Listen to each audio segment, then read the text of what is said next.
What's up? It's Isaac. This is Real Screen Talk, and we need to talk about cozy darkness. It's that time of year again. It's Harry Potter season in our house, a yearly ritual. We just finished Deathly Hallows Part 2, the end of the journey, the final battle, the goodbye, and watching it this time, something really struck me. Yes, it's magical, yes, it's comforting, but it's also bleak. Children die, parents die, authority figures fail, the world feels unsafe. And it made me realise something. We used to trust kids with darkness.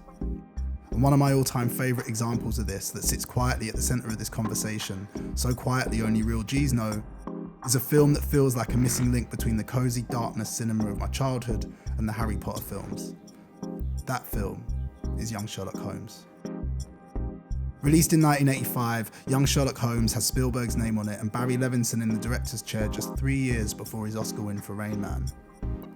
At first glance, it feels like a cosy adventure. Victorian London, a boarding school, snow-covered streets, a mystery involving secret cults, poison darts and ancient riddles. But watch it again. This is not a gentle film. It opens with murder. It features religious hallucinations that turn stained glass into living nightmares. A mummified girl gets sacrificed, alive.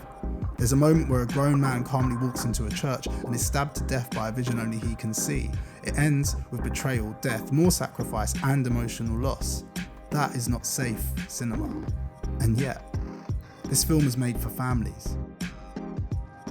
This is what I mean by cozy darkness. Films that scare you but never leave you alone in the dark. Young Sherlock Holmes understands that fear only works if it's anchored to character, curiosity, and emotional safety. The danger feels real, but the story keeps its hand on your shoulder. Holmes and Watson are kids. They're clever, they're vulnerable, they're curious. They make mistakes. They survive, but not without cost. That balance is everything. And here's the thing. Young Sherlock Holmes wasn't some strange, niche experiment. It wasn't a one-off that slipped through the cracks. It was part of a moment when family cinema, the films dominating the box office, looked very different. If you look at the biggest family-friendly hits of the 1980s and 90s, a pattern emerges. E.T. wasn't just a kids' film, it was the highest-grossing movie of the entire decade, a story about loneliness, divorce, and letting go. Gremlins wasn't cute, it was chaotic, mischievous, and genuinely scary, and families showed up. Back to the Future played with death, regret, and rewriting your parents' lives. The Goonies put kids in real danger with real villains and let them feel it. These weren't animated safety blankets. They were live-action stories with emotional weight, peril, and darkness, and they were mainstream hits. Even into the 90s and early 2000s, that balance held. Home Alone is funny, but it's also about abandonment and fear. Jurassic Park terrified an entire generation and became a cultural event, and Harry Potter later on didn't shy away from death, grief, or the cost of growing up. For decades, some of the most successful family films were the ones willing to unsettle you. Not because they wanted to traumatize kids, but because they trusted them. And even the less successful films landed their punches. Return to Oz is basically a nightmare in motion. The Dark Crystal is pure existential dread. The Secret of Nim deals with death, illness, and sacrifice. These films weren't trying to traumatize anyone. They were trying to prepare us. Films back then understood something we seem to have lost. The kids don't need stories to be safe, they need them to be honest. This wave of darker family cinema didn't come from nowhere. It was the result of several forces colliding. First, crossover audiences. Studios wanted films that worked for kids and adults. Darker emotional stakes made stories richer and more rewatchable.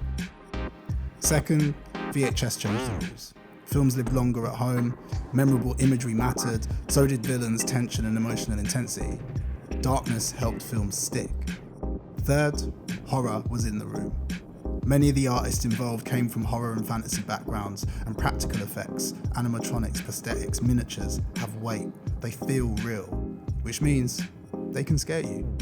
And finally, we trusted kids more. This is the big one.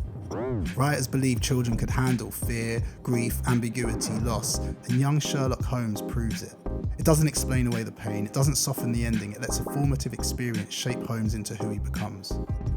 This is why Young Sherlock Holmes feels like proto-Harry Potter. Boarding school, found friendship, a mystery that escalates into darkness, a villain hiding in plain sight. But more importantly, both understand that childhood isn't a theme park. It's a proving ground. Harry loses people, Holmes loses trust. Both stories say the same thing. You don't come out unchanged. And here's where my inner film nerd fully takes over, because none of this is an accident. Young Sherlock Holmes was written by this guy, Chris Columbus. And once you clock that, a lot of things suddenly snap into focus. Because this is the same guy whose fingerprints are all over what I'd argue is the golden age of cozy darkness. Gremlins, The Goonies, Young Sherlock Holmes, Home Alone, Harry Potter. At a certain point, that stops being coincidence and starts looking like a calling card. Columbus has this rare ability to understand something very specific about family stories. That comfort and fear don't cancel each other out. They work together. He lets kids be scared, but he never lets them feel abandoned. Think about Home Alone. It's a Christmas classic, but it's also about a child being left behind, fending off genuinely threatening adults in an empty house at night. That's not nothing. Or Harry Potter. The warmth of Hogwarts only works because the world outside it is cruel. The magic feels safe because danger exists. And in Young Sherlock Holmes, you can feel Columbus already working in that space, blending mystery, menace, humour and heart in a way that treats young audiences like emotional adults in training. Basically, if cozy darkness were a genre, Chris Columbus would need a co-creator credit. So where did this darkness go? Somewhere along the way, family film became synonymous with flattened stakes, tonal safety, and frictionless journeys. We became afraid of fear. But fear, handled properly, is a gift. It teaches resilience, it sharpens empathy, it gives triumph meaning. Young Sherlock Holmes understood all that. And that's why it still works. This film isn't remembered the way it should be, but it's one of the clearest examples of a time when family cinema trusted its audience, no matter their age.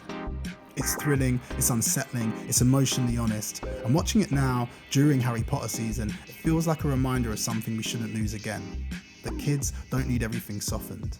They need stories that light the way through the dark. So, if you're looking for some cozy darkness over the holidays, and you haven't seen Young Sherlock Holmes, now's the time. It's scary in all the right ways, honest about growing up, and proof that family films used to trust us more.